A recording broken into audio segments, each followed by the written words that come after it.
Esse contraste, então, ele está sempre muito presente na história dos... Você já falou da Torá, falou da Bíblia evangélica, falou da Bíblia católica. Esse tipo de... A criação do bem e do mal, do contraste, me parece ser algo histórico dentro da história do cristianismo ou da história do judaísmo, né? Aliás, gente, me permitam fazer um parêntese importante, porque quem é de casa, a gente esquece de apresentar da forma correta para o nosso pessoal. Vocês estão vendo que o Cássio, gente, é uma biblioteca. Eu ia falar uma bíblia, não é uma bíblia, não. Ele é uma biblioteca ambulante. Sendo uma biblioteca ambulante, gente, ele traz um monte de informação, de cruzamento de informações que vocês não vão ver em nenhum outro lugar. Porque eu não sei se é um conforto cognitivo que o ser humano tem ao dizer isso aqui é bom, porque é meu, é da minha turma, é dos meus conhecidos, é dos livros que eu gosto, é dos livros que eu pratico. Isso aqui é ruim. Isso aqui é anti. Uhum. E a necessidade, e talvez também seja um conforto cognitivo, tentar personificar isso. Então, isso aqui é bom porque é do que eu acredito, é do que eu gosto, é do que minha família me ensinou, ou é da forma, ou é compatível com o país que eu vivo, é compatível com a cultura onde eu tô. E aí, aquilo que não é ruim. E é essa pessoa aqui, ó. Ele é o anti. E aí, eu queria trazer uma outra provocação para você, porque quando a gente avança mais um pouquinho ali nos livros bíblicos, né? E vamos lá para o Apocalipse e fala sobre o fim dos tempos, a abertura dos selos, existe uma vertente, pelo menos da cultura brasileira, né? Onde a maioria é cristã, se diz cristã, de um tempo que há de chegar, da abertura de selos que começarão e de um anticristo que vai chegar. E o que eu estou entendendo pela tua fala, eu falo assim, Carol, não tem nada disso de que era lá no Apocalipse. Presta atenção, Carol. Porque eu estou te trazendo informações dos persas, por exemplo, onde se criou essa dualidade. E vamos combinar, Carol? Faz tempo. Isso não tem nada a ver com a história que João escreveu lá no Apocalipse. E isso não está numa pessoa, embora tenha se personificado, mas na natureza de um momento, de um sistema. A gente vive tempos, entre aspas, apocalípticos, ou tempos assim, eu vou falar anticristo, mas eu não queria tentar criar esse contraste, sabe, Cássio? Mas tempos delicados e de provação dos valores da sociedade, talvez por isso tenha-se tanto a necessidade de personificar através de um anticristo. Como é que você vê isso? Exatamente nessa linha de pensamento, né? Eu gosto de fazer essa tempestade, sabe, de ideias, de assuntos, para que as pessoas possam ir lá e cá. Não, você faz um trenzão, isso é um toró de ideias, na verdade. Exato, para ir juntando as coisas. A gente vive, sim, tempos difíceis, apesar de a gente olhar para uma sociedade onde a gente olha, né, uma tecnologia, o ápice do que a gente vive hoje da tecnologia, da inteligência artificial, né, de androides aí no nosso meio, né, e tantas outras coisas, mas a gente está olhando para um ser humano que está sendo cada vez mais subjugado. Né, está sendo cada vez mais explorado, esquecido, assassinado. Sim.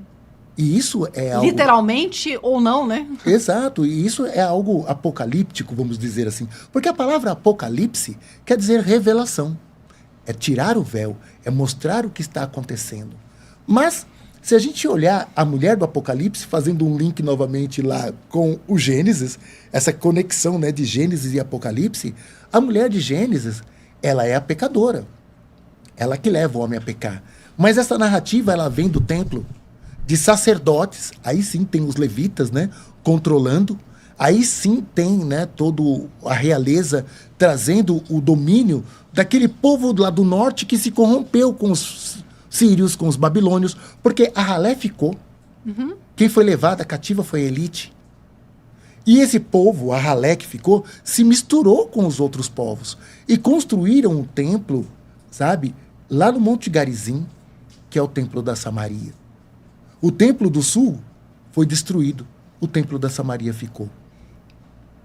Então, assim, tem textos no Evangelho de Jesus querendo passar pela Samaria, e os samaritanos não gostam dos judeus, porque quando eles voltaram do cativeiro, eles rechaçaram aquele povão e subjugaram aquele povo. As 10 tribos que ficaram ao norte Elas foram, claro, né, em 720 antes de Cristo, elas foram dispersas.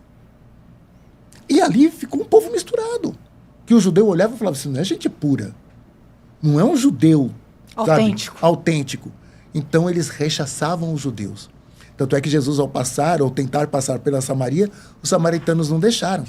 E aí chegou, né, Tiago e João, né, e pediu para Jesus assim, a gente pode pedir para que venha fogo do céu e a gente queima todos esses samaritanos aqui? Eu penso que se eles pediram autorização para fazer isso, eu acho que eles aprenderam esse tipo de magia, sabe?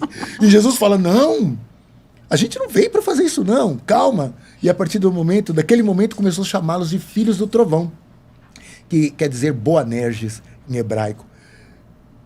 Essa coisa da magia e o cristianismo é uma coisa interessante, porque os desenhos, né, de Jesus, os mais antigos, mostram ele como uma varinha. Tipo Harry Potter mesmo, sabe? É mesmo? Uma varinha de mágico. Pode colocar lá no Google, lá, dá uma pesquisada, você vai encontrar Jesus em desenhos muito antigos, o cristianismo mais antigo, ele está com uma varinha na mão.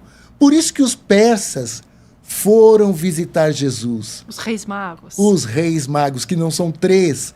Na Bíblia mostra de 3 presentes que representam os elementos da natureza. O ouro, o incenso e a mirra. Né? A gente vê no ouro o melhor do elemento da terra. A gente vê no incenso 2 elementos presentes. O fogo e o ar. Porque senão não tem fogo. E olha só que bonito, porque a magia mexe com tudo isso, né? E aí, o que tem de mais nobre, de líquido ali? A mirra, representando o elemento água. Esses são os presentes que eles entregam para Jesus, reverenciando o Rei dos Magos. E é interessante, a Igreja da Natividade, ela não foi destruída. Lá tem um afresco que quando os persas chegaram dominando toda a região, destruindo todas as igrejas que estavam lá, eles não destruíram essa, porque mostra 3 persas visitando Jesus. E eles falaram, peraí, um dos nossos estiveram aqui. Vamos deixar esse lugar aqui. Não vamos mexer aqui, não. E, olhando para essa questão, voltando novamente lá para o Antigo Testamento, esse Deus, ele se apresentava como o Deus de Shalom e o Deus de Ra. Esse Yahvé. É só você colocar lá no Google. Eu sou o Deus de Shalom e o Deus de Ra. Ele, na pessoa do mesmo Deus, é como se tivesse o Ahura Mazda e o Arimã na pessoa do Deus Yahvé. Por isso que a gente lê o Antigo Testamento e fala assim, Deus é maluco. Primeiro ele faz tudo e vê que tudo é bom. E depois ele taca água em tudo, destrói tudo, não quer mais. É bipolar. Ele tá malucão. Né? Então, hora ele acha que tá tudo bem, e tem hora que ele acha que não. Sabe? Por que ele age assim? A mesma narrativa ali, né? Os ninivitas, o povo assírio, a Nínive era uma cidade gigantesca da Síria. Era como se fosse São Paulo, né? No Brasil.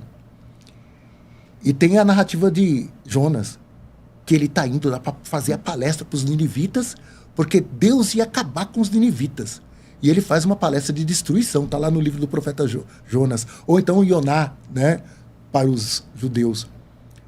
E quando Jonas faz essa pregação, os ninivitas se cobrem de sacos, fazem penitência, põem até os bichos para jejuar, e Deus perdoa Nínive. E Jonas fica pé da vida. Ele se revolta. E ele diz que ele podia se revoltar até a morte. Como que pode? Ele fez uma pregação que Deus ia destruir e ele subiu no morro. E ele ficou esperando Deus tacar fogo em todo mundo. E Deus perdoou os ninivitas. Pois num outro episódio, que esse rei quer chegar e destruir Jerusalém, o templo, eles já tinham acampado na frente. Está lá no livro de Reis. Deus manda um anjo, que em uma noite, esse anjo mata 185 mil soldados assírios. O mesmo Deus. Uma hora ele perdoa o mesmo povo. E outra hora ele mata todo mundo. Aí você fala, mas por que uma hora ele perdoou, outra hora ele matou? Como assim? Você vê no livro de Juízes, que conta toda uma história antes dos reis, que Deus manda exterminar uma das tribos, a tribo de Benjamim. ele manda matar todos. Mas é um filho de Jacó. E ele pega as outras 11 tribos e põe para guerrear contra os benjamitas e quase dizimou os benjamitas. Está lá no livro de Juízes. É só ler.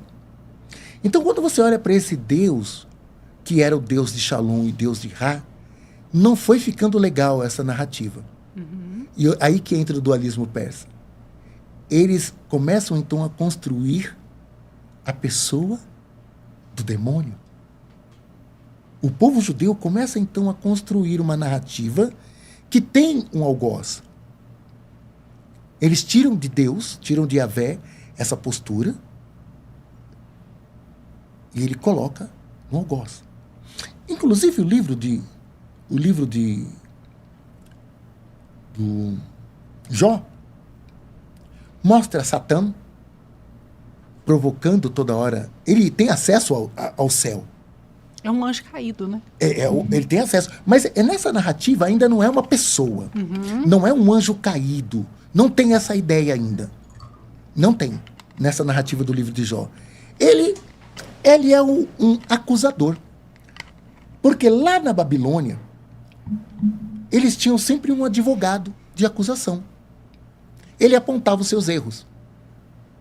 Então, nessa narrativa, que é uma ficção, né, esse Satã, ele é um advogado de acusação, que tem acesso aos céus.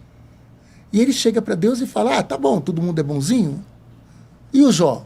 Deus fala, você viu lá o meu parceirão? Eu vi. Mas ele só é bonzinho para você porque você faz tudo para ele. Se você me deixar, eu vou começar a tirar as coisas dele. Com certeza ele vai te amaldiçoar.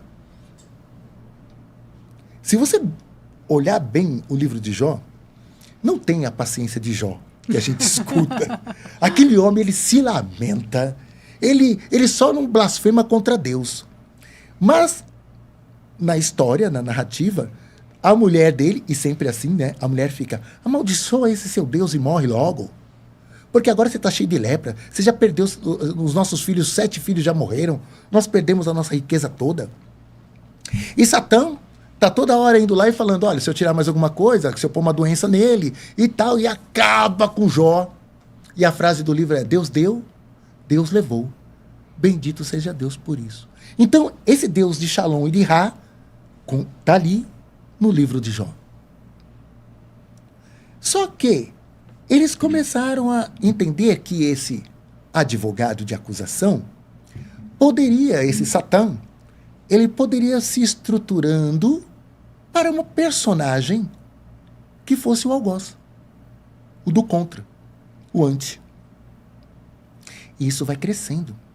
No século II a.C., os gregos dominam aquela região. O pensamento helênico foi uma coisa maluca na cabeça do judeu. Porque eles começaram a questionar a Torá. Por causa do pensamento filosófico, eles começaram a falar, isso aqui não faz sentido. Isso aqui faz, mas poderia ser um pouco diferente. Isso foi um problema. E aí nasce uma das revoltas mais interessantes na Bíblia, que é chamada de Revolta Macabaica. Os 2 livros dos Macabeus. Judas Macabeus acabou sendo a celebridade, né? Mas o profeta, o sacerdote, que ele faz esse levante, né? Ele fica revoltado com toda essa presença. E nessa mesma época nascem os fariseus, que eles começaram a colocar faixas com textos da Bíblia no braço, na testa, e divulgando a Torá. Não vamos deixar esse pensamento helênico acabar com a gente. E foi uma ameaça gigantesca. Mas contribui com a ideia do Hades. Os gregos vieram com essa ideia, né? Do Hades. Desse mundo do submundo, né? Onde está o deus Hades lá. E aonde os espíritos vão para lá, os espíritos que cometeram erros e tudo mais, começa então a permear a cabeça do judeu. E eles então entendem que pode ter um lugar das almas, diferente lá da Torá. Agora existe um Sheol, existe o seio de Abraão. Assim como a igreja inventa o purgatório. Inventa o inferno, né? Inventa o inferno. Então, a partir desse momento começa a ter o seio do Abraão, chamado de Hades também, no grego. Por que seio de Abraão? Porque eles acreditavam que, como o Hades era um lugar para os gregos, né, onde ficavam os espíritos, Abraão então não apagou, sabe? Não tem um morreu, acabou, como eu estava falando no comecinho. Uhum. Abraão, ele é o pai na fé, ele que começou tudo, então ele tem um lugar onde ele vai recolher aqueles que chegam. Então tem texto na Bíblia que diz que morreu, acabou, e tem texto na Bíblia que, a partir de então, morreu, tem uma consciência. Como o próprio Apocalipse. Uhum. Se a gente pega Eclesiastes e também a Torá, que diz que morreu, acabou, mas no Apocalipse quem morreu tem uma consciência. Como assim? Sabe? O vidente do Apocalipse, que a gente aprendeu que é João, mas não tem nenhuma assinatura que é João. Inclusive tem gente que contesta que seja João, né? Sim. Porque o idioma não é o idioma que ele utilizava, né? A forma da grafia, a forma como ele utilizava. Tem uma história Exato, assim, né? a estrutura literária é completamente diferente quando você pega o Evangelho, quando você pega as 3 cartas de João e quando você pega ali o Apocalipse. Né? Há controvérsias também se esse Evangelho e as cartas atribuído a João seja dele mesmo, porque não tem nada assinado. Se você pega o original do Evangelho de João, é um papiro pequenininho desse tamanho assim. Aí você fala, e por que aqui o livro de João é um calhamaço assim? De Mateus, de Marcos e de Lucas também é a mesma coisa. Esses córdex foram construídos pela patrística. Eles só tinham realmente um pedacinho. E é interessante que um pedacinho, né, e a inspiração divina faz com que eles completem tudo. Isso é canônico. Mas quando a gente vai realmente para a biblioteca de Nag Hammadi, que tem evangelhos incríveis, né, encontrados em 1948, escrito na língua copta, né, que é uma mescla do grego com o egípcio, o evangelho de Madalena, o evangelho de Tiago, o evangelho de Tomé. Tudo isso é apócrifo. Mas que, ao meu ver, está muito mais próximo do que realmente Jesus e os apóstolos viveram, do que realmente o que é considerado canônico, os 4 evangelhos. E é uma coisa interessante a se pensar. Porque tudo isso, na verdade, é uma grande construção. Essa coxa de retalhos, eles foram ajeitando para que a elite continuasse no poder. Assim como lá no Antigo Testamento, no templo, a realeza, né, e os profetas e os sacerdotes construíram toda a manipulação para colocar o povo no cabresto. Constantino faz isso com a patrística. Na mesma estratégia. Porque ele estava vendo que o Império Romano estava sendo ameaçado. E ele montou uma grande estratégia para o Império Romano continuar. E eu já falo, né, inclusive na TVCH há muito tempo, já falava, o Império Romano nunca acabou. Uhum. O Império Romano está aí. Nunca acabou o Império Romano. E a gente aprende na história que o Império Romano acabou, né? É aí que o último lugar, ali a Constantinopla, depois caiu. Bobagem. Ganhou outro nome, ganhou outros ares. Ele arrumou um outro jeito de perpetuar. Uma outra forma de perpetuar. E está aí até hoje.